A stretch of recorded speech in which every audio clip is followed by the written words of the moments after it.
আসসালামু আলাইকুম। প্রিয় দর্শক, আপনাদের সকলকে আমন্ত্রণ জানাচ্ছি অন্য মঞ্চের আলাপচারিতায়। আপনি কি কল্পনা করতে পারেন $20 বিলিয়ন একটি ভাসমান শহর, যা আমেরিকার গর্ব, তাদের সুপার পাওয়ার ইমেজের প্রতীক, মাত্র কয়েক মিনিটের মধ্যে সাগরের অতল গভীরে তলিয়ে যাচ্ছে। দর্শক, ইতিহাস বদলানোর প্রস্তুতি প্রায় শেষ, আর এই পরিবর্তনের কেন্দ্রবিন্দুতে দাঁড়িয়ে আছে ইরান। দেখুন, আমরা সচরাচর যা দেখি জিওপলিটিক্স, তার চেয়ে অনেক গভীরের খেলা। গত কয়েকদিন ধরে মধ্যপ্রাচ্যের আকাশে বাতাসে বারুদের গন্ধ, কিন্তু এবার আর কোনো লুকোছাপা নেই।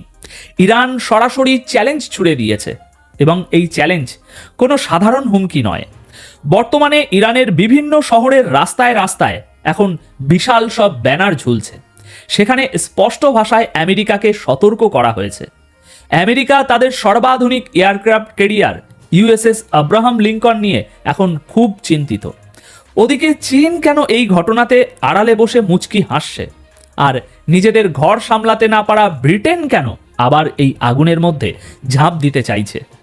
আজকের এই প্রতিবেদনে আমরা ইমোশন নয়, হার্ড ফ্যাক্টস এবং লজিক দিয়ে এই পুরো ছকটা বোঝার চেষ্টা করব। তাহলে সবার আগে আসি ওই ব্যানারগুলোর কথায়, যা এখন ইরানের বিভিন্ন শহরের রাস্তায় রাস্তায় ঝুলছে।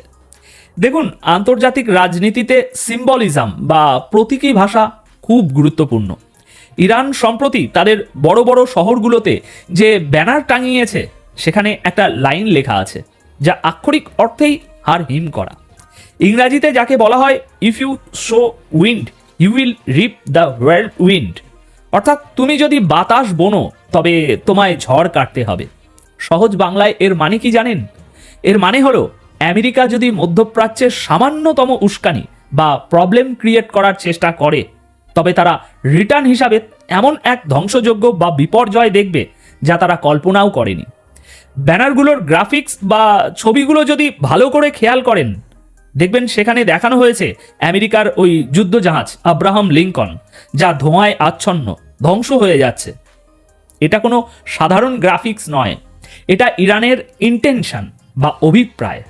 ইরান বুঝিয়ে দিচ্ছে তাদের টার্গেট এবার কোনো ওই ছোটোখাটো ড্রোন বা ঘাঁটি নয়, তাদের চোখ এবার সরাসরি রাঘব বোয়ালের দিকে।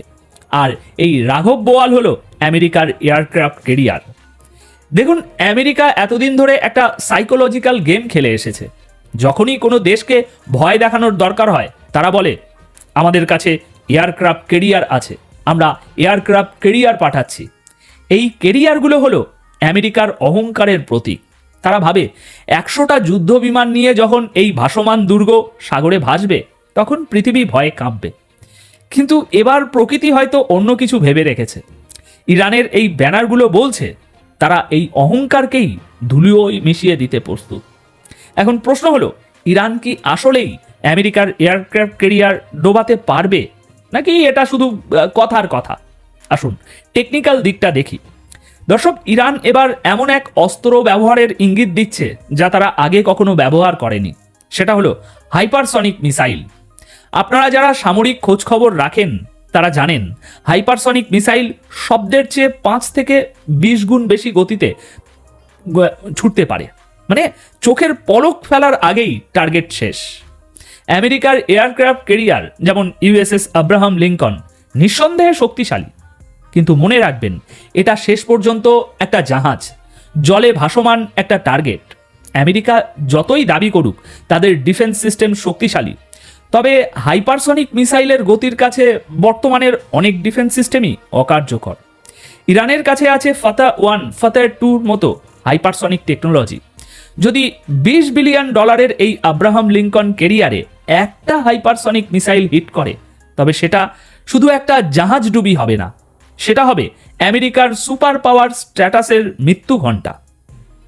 সারা বিশ্বের মিডিয়ায় হেডলাইন হবে আমেরিকার এয়ারক্রাফট ক্যারিয়ার ধ্বংস।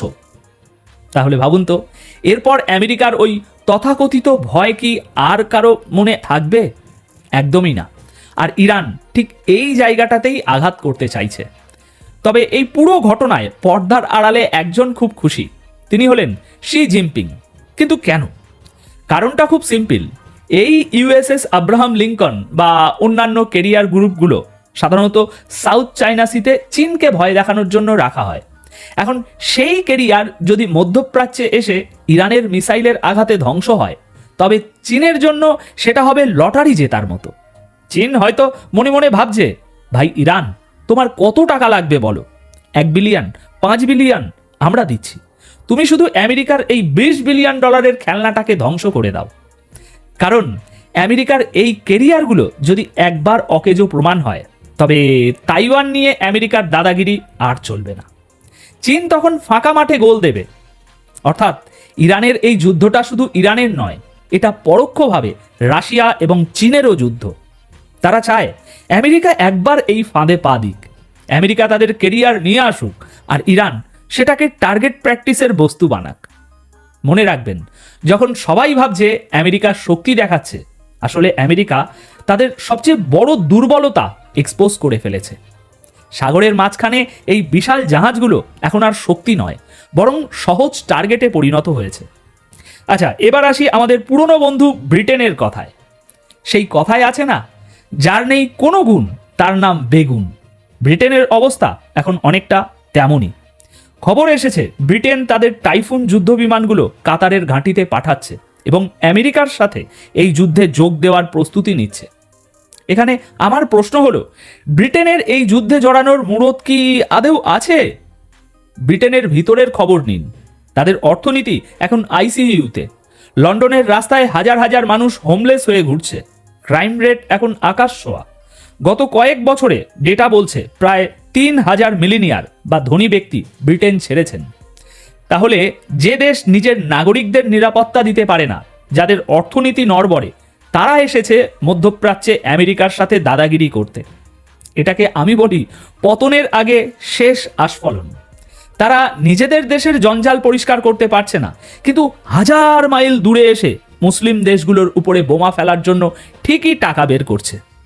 তবে ইতিহাস সাক্ষী, অন্যের গর্ত খুঁড়তে গিয়ে ব্রিটেন বারবার নিজেই সেই গর্তে পড়েছে। এবারও তার ব্যতিক্রম হবে না। তাদের টাইফুন জেটস বা রয়্যাল নেভি যদি এই যুদ্ধে নামে, তবে তাদের অর্থনৈতিক কফিনে শেষ পেরেকটা পোতা হয়ে যাবে। এখানে একটা প্যাটার্ন লক্ষ্য করেছেন, যখনই কোনো মুসলিম দেশের বিরুদ্ধে অ্যাকশন নেওয়ার কথা আসে, তখন পশ্চিমীরা সব এক হয়ে যায়। আমেরিকা, ব্রিটেন, ইউরোপ সবাই সবার মতভেদ ভুলে গিয়ে এক সুরে কথা বলে। ফিলিস্তিন হোক, ইরাক হোক, সিরিয়া বা ইরান, তাদের ফর্মুলা একটাই, সবাই মিলে মারো। কিন্তু এবার দিন পাল্টাচ্ছে। ইরানের আগের নেতৃত্বের মধ্যে কিছুটা হলেও ডিপ্লোম্যাসি বা আলোচনার মানসিকতা ছিল, কিন্তু তাদের সকলকে টার্গেট কিলিং করে ইতিমধ্যেই মেরে দেওয়া হয়েছে। আর এখন যারা দায়িত্বে এসেছেন, তারা পুরোপুরি হার্ডলাইনার। ইরানের বর্তমান নেতৃত্ব, তাদের কথা পরিষ্কার, আলোচনা শেষ, এবার হবে অ্যাকশন। তারা বুঝতে পেরেছে আমেরিকা বা ইসরায়েলের সাথে ভালোভাবে কথা বলে কোনো লাভ নেই। তাই তারা এখন নিজেদের সব শক্তি, সব রিজার্ভ মিসাইল ব্যবহার করার সিদ্ধান্ত নিয়েছে। ইরান জানে যদি তারা এখন পাল্টা আঘাত না করে, তবে আমেরিকা তাদের শেষ করে দেবে। তাই ডু অর ডাই সিচুয়েশনে ইরান এখন আগের থেকে অনেক বেশি ভয়ঙ্কর। দেখুন, ভিডিওর এই পর্যায়ে এসে একটা কথা খুব স্পষ্ট করে বলতে চাই। আমেরিকা এতদিন ধরে যে সুপার পাওয়ারের মুখোশ পড়েছিল, আফগানিস্তান থেকে পালানোর সময়ই সেটাতে ফাটল ধরেছিল। এখন মধ্যপ্রাচ্যে যদি তাদের এই এয়ারক্রাফট ক্যারিয়ার ক্ষতিগ্রস্ত হয়, তবে সেই মুখোশটা এবার পুরোপুরি খসে পড়বে সারা বিশ্বের সামনে। ইরানের জনগণ, এমনকি রাশিয়া ও চীনের শাসকরা সবাই তাকিয়ে আছে এই একটা ঘটনার দিকে। যদি ইরানের মিসাইল তার লক্ষ্যে আঘাত আনতে পারে, তবে আপনারা দেখবেন তেহরানে তো বটেই, মস্কো আর বেইজিংয়েও আতশবাজি ফুটবে।